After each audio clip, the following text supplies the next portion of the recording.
ମାମା ପ୍ରଭୁ ଶ୍ରୀକୃଷ୍ଣ ଏତେ ସୁନ୍ଦର କ'ଣ ପାଇଁ? ତମେ କ'ଣ ଜାଣିନ ପ୍ରଭୁ ଶ୍ରୀକୃଷ୍ଣ କାହିଁକି ଏତେ ସୁନ୍ଦର? ନାଇଁ। ଦେଖ, ପ୍ରଭୁ ସେ ହେଉଛନ୍ତି ମହାପ୍ରଭୁ, ସେ ହେଉଛନ୍ତି ଭଗବାନ, ଆମ ବାଙ୍କେ ବିହାରୀ, ଆମ ବାଲ ଗୋପାଳ, ଆମ ଜୟ ଶ୍ରୀକୃଷ୍ଣ।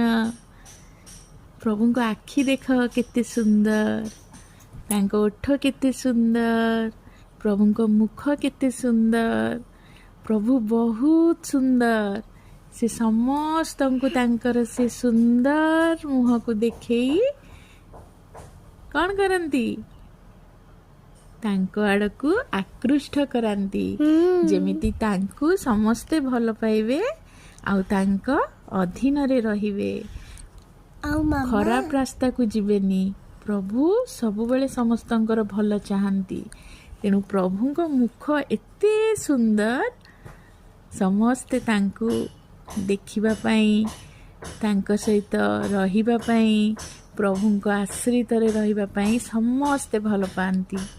ଜାଣିଲ ବାବା? ହଁ। ଆଉ ମାମା ଏମିତି ସବୁ ଠାକୁର ସୁନ୍ଦର? ହଁ, ଭଗବାନ ସବୁଠୁ ସୁନ୍ଦର। ଯେତେ ଭଗବାନ ଅଛନ୍ତି ସମସ୍ତେ ସୁନ୍ଦର। ମାନେ ଭଗବାନ ଆମ ଦୁନିଆରେ ଦିଟା ଅଛନ୍ତି। କିଏ? କାହିଁକି ନା ଜଗନ୍ନାଥ ଯାହା, ସବୁ ଭଗବାନ ସେଇଆ, ରାମ ସେଇଆ, ଆଉ ଶିବ ସେଇଆ, ଆଉ କୃଷ୍ଣ ସେଇଆ, ସମସ୍ତେ ଗୋଟିଏ ଠାକୁର।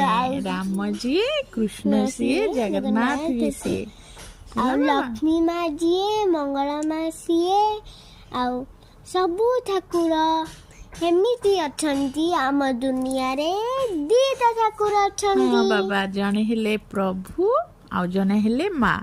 ତାଙ୍କର ରୂପ ବହୁତ ଥାଏ, ରୂପ ଅନେକ ଥାଏ, କିନ୍ତୁ ନାଁ ଗୋଟେ ଥାଏ। ଜଣେ ହେଲେ ମହାପ୍ରଭୁ ଆଉ ଜଣେ ହେଲେ ମହାମାଇ ମା।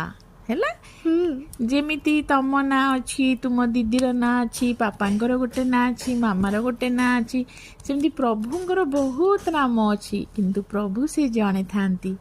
ବୁଝିପାରିଲ? ଜୟ ଶ୍ରୀକୃଷ୍ଣ। ଜୟ ଶ୍ରୀକୃଷ୍ଣ।